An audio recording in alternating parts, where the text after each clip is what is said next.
YouTube, what's good? So you're about to get a property. Okay.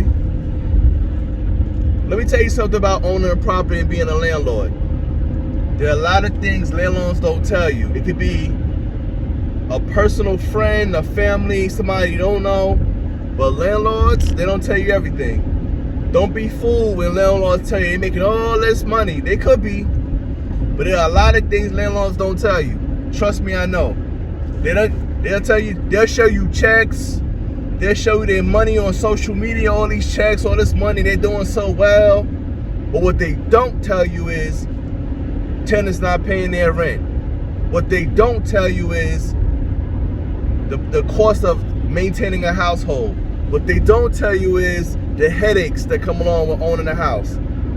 So I'm going to get into 4 things that I know personally that you need to be aware of, whether you're going to be a single homeowner, a multi-family homeowner, if you're going to buy a complex, a condo, a co-op, anything involving real estate. These are 4 things you should be paying attention to, right, before you sign a dotted line.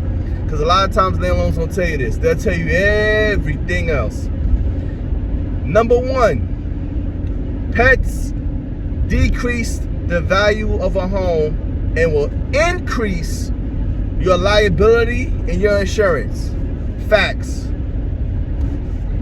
That's why a lot of times if you're buying a home, one of the first things they ask is, are there any dogs or cats, mainly dogs, on the property? Because if something happens on that property and you're not insured for that dog, your insurance is going to balloon. Facts. You hear me? Make sure you understand this. Pets and dogs increase anybody's insurance. That's why so many times properties, condos, landlords, they say no dogs allowed. Because if something happened with little Cujo, if Cujo bites you or something like that, that company, that building, that management company, that landlord will be held responsible. Hence why insurance with having a pet, it increased it by 20%. I know. One of my tenants has a German Shepherd, and my insurance increased by 20%. Now I had to offset that cost to the tenant, but yeah. And listen to me carefully. If you get a single home, multi-family, and you did not have pets, but all of a sudden you or a tenant get a pet and you don't report it, and something happened with that dog, your insurance is going to balloon. Trust me. And don't think that insurance companies not going to tell the other insurance companies. If you start shopping around for insurance companies, they all talk to each other. Facts. So once again, pets decrease the value of your property and will damn sure increase your liability and your insurance. Number 2, if you're not going to be willing to do your due diligence in terms of finding people to do repairs in your home, like you're going to do your research, you're going to do your investigation, you're going to call, get estimates, be wary. Be wary. Contractors will rip you off. You understand me? Especially if you're a woman. Contractors will rip you off and rob you blind. So you better be willing to do your own diligence before you get a property in terms of contractors. True story. I had a contractor who had to replace one of my furnaces in my house, one of my tenants. One contractor trying to charge $3,000. Another contractor charged $1,200. Both licensed, both insured. One was trying to charge $3,000. One was going to charge $1,200. No comparison. And let me tell you, the biggest thing with owning a house is going to be repairs. It could be a brand new house. That's the biggest expense. I know somebody right now who is house rich but poor. House poor, in other words, house poor.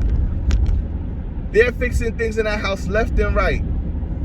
They're already in the hole $12,000 trying to fix this house. They haven't even had the property at 1 year yet. So my point is this: if you're not gonna do your own research and due diligence, yeah, be careful. Repairs are gonna cost you some money. It ain't cheap maintaining the house. That's why I say get a multifamily, because hopefully the profit you're making from the multifamily homes is gonna pay for the house itself. Hence my situation. My multifamily, I profited maybe $2,000, but I was supposed to profit over $25,000. But I'm always fixing stuff. I'm always fixing things. It's what it is, ladies and gentlemen. So it is what it is. Number 3, be wary of taxes. Be wary of taxes. Sometimes taxes can double. You're paying the tax, you're paying a home insurance, you're paying a mortgage.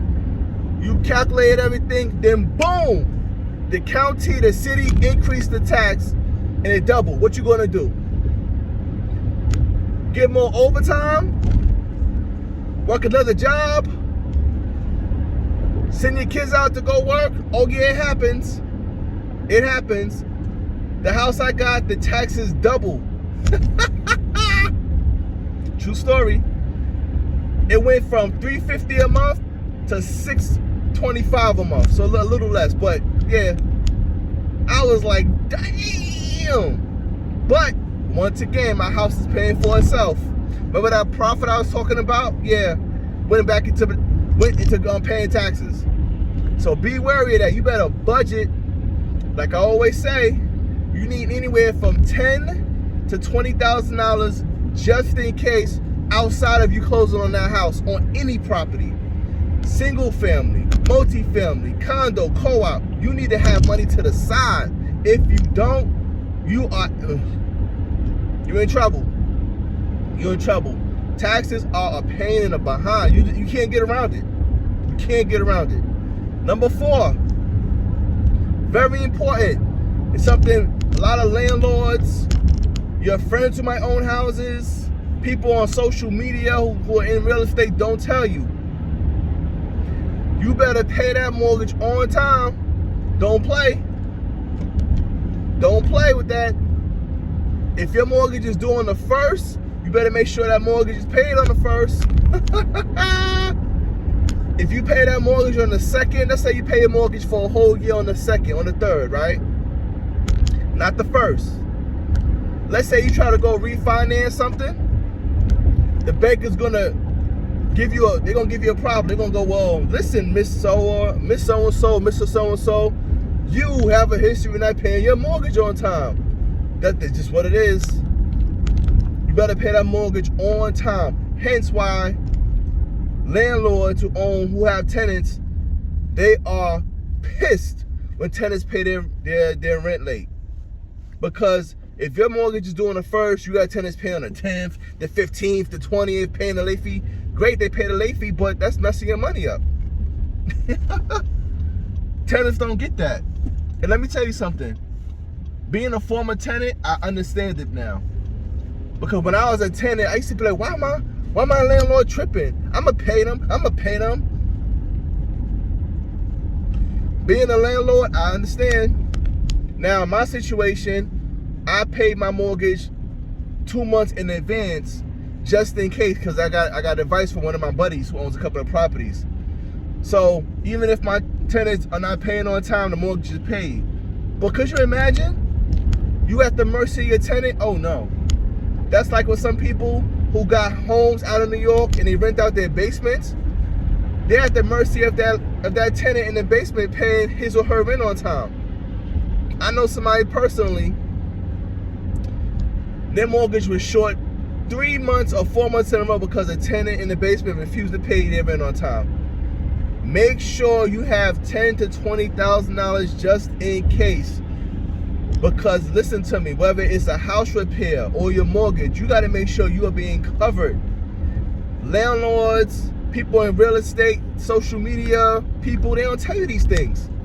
You gotta think about it before you buy that property. Yes, owning the property is the best thing. I did a video on that. One of the best investments was buying a multifamily. But a lot of times these people do not tell you the other side of owning property. Dogs, pets decrease the property value. That's why you gotta make sure you try not to have a property with pets. Repairs could cost you some money. Property taxes go up. And if that mortgage ain't paid on time, you're going to be in a world of hurt, especially if you try to refinance. So that's it, ladies and gentlemen. I didn't want to be too long-winded, but these are the things landlords do not tell people. Before you go into buying a property, make sure you have this in your brain, and make sure you have 10 to 20 G's on the side. Trust me, you won't regret it. That way when things happen, and it will, you ain't stressed. And your hairline won't be falling. Your hairline won't go back and your hair won't be falling out. So with that being said, peace and love to the next video.